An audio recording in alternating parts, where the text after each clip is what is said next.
Assalamualaikum warahmatullahi wabarakatuh. Halo anak-anak hebat Indonesia, apa kabarnya hari ini? Semoga semua dalam keadaan sehat selalu ya. Nah, hari ini kita akan belajar tentang tema 2, persatuan dalam perbedaan, subtema 2, bekerja sama mencapai tujuan, pembelajaran 1. Adapun muatan pelajaran kita pada hari ini adalah IPA, IPS, dan Bahasa Indonesia. Tujuan pembelajaran kita pada hari ini adalah 1. Siswa mampu mengidentifikasi ciri-ciri kalimat efektif pada teks tentang semangat persatuan. 2.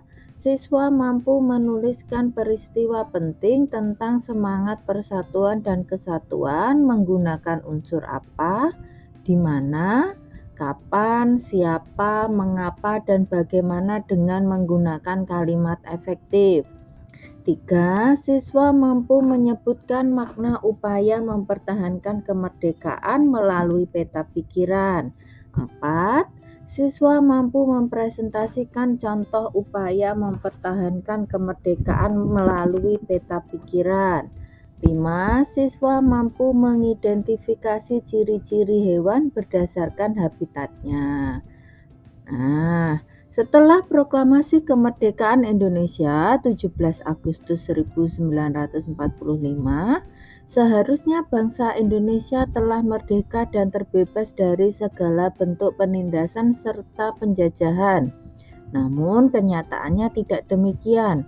Bangsa Indonesia masih perlu berjuang mempertahankan kemerdekaan Indonesia. Mengapa? Ayo kita pelajari bersama-sama. Perjuangan mempertahankan kemerdekaan Indonesia. Setelah proklamasi kemerdekaan Indonesia 17 Agustus 1945, bangsa Indonesia ternyata masih terus berjuang mempertahankan kemerdekaan Indonesia dari gangguan bangsa asing yang datang, seperti dari pemerintahan Belanda. Pasukan Belanda kembali datang ke tanah air. Kedatangan ini disambut dengan berbagai bentuk perlawanan oleh bangsa Indonesia, sehingga sejak tahun 1945 sampai 1950 telah terjadi berbagai macam pertempuran di berbagai daerah antara pihak Indonesia dengan pihak Belanda yang dibantu oleh pasukan Inggris. Nah, anak-anak, ini yang terjadi setelah kemerdekaan. Ternyata perjuangan bangsa Indonesia belum selesai. Bangsa Belanda dan pasukan Inggris datang ke Indonesia untuk menjajah negara Indonesia lagi. Di sini rakyat Indonesia siap melakukan perlawanan. Nah, bagaimana perjuangan bangsa Indonesia dalam mempertahankan kemerdekaan Indonesia di berbagai daerah? Mari kita belajar anak-anak. Yang pertama adalah Pertempuran Surabaya. Pertempuran Surabaya pada tanggal 25 Oktober 1945, tentara sekutu yang dipimpin oleh Brigadir Jenderal Malabi. Tanggal 27 sampai 30 Oktober 1945 terjadi kontak senjata antara para pemuda Indonesia dengan pasukan Inggris. Dalam pertempuran ini, pasukan Inggris dapat dipukul mundur. Bahkan puncak dari pertempuran tersebut adalah terbunuhnya pemimpin pasukan Inggris, Brigadir Jenderal Malabi. Pada tanggal 9 November 1945, Inggris mengeluarkan ultimatum yang berisi semua pimpinan dan orang Indonesia yang bersenjata harus melapor dan meletakkan senjatanya di tempat yang ditentukan dan menyerahkan diri dengan mengangkat tangan.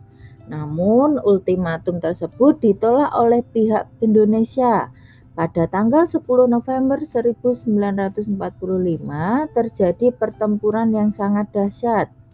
Pasukan Inggris menggempur Surabaya dari darat, laut, dan udara. Peristiwa 10 November ini diperingati sebagai Hari Pahlawan. Baik, Berdasarkan teks di atas, isilah peta pikiran berikut menggunakan kalimat efektif. Anak-anak bisa menggunakan kata tanya apa, mengapa, siapa, bagaimana, kapan, dan di mana.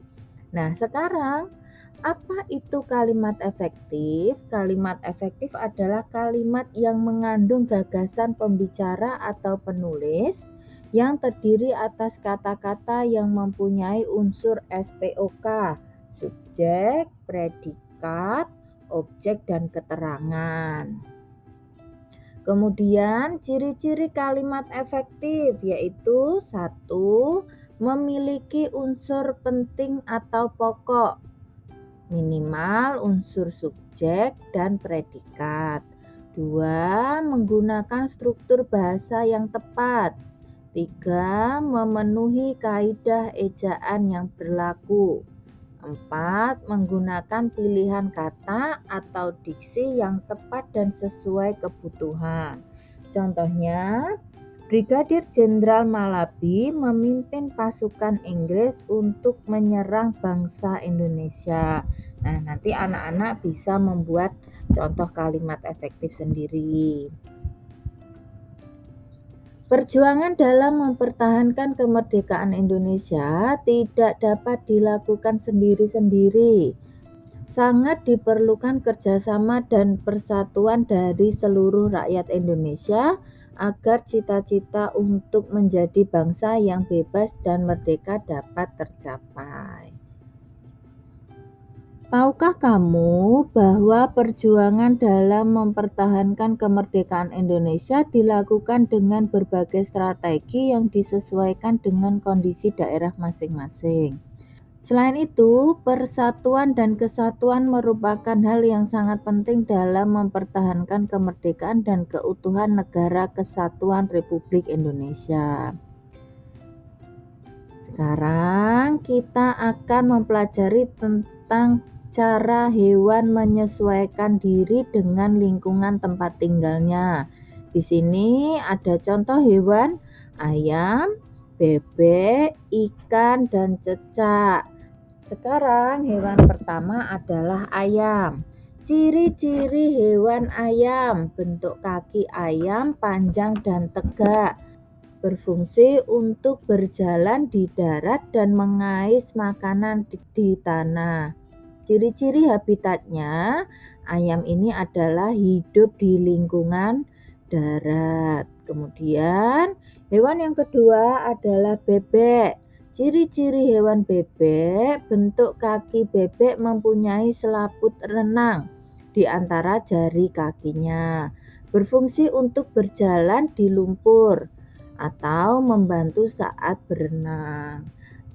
Nah, habitat bebek ini di lingkungan air dan darat. Sekarang hewan yang ketiga adalah ikan. Ciri-ciri hewan ikan yaitu memiliki sirip untuk berenang, bernafas dengan insang, dan memiliki sisik dan lendir.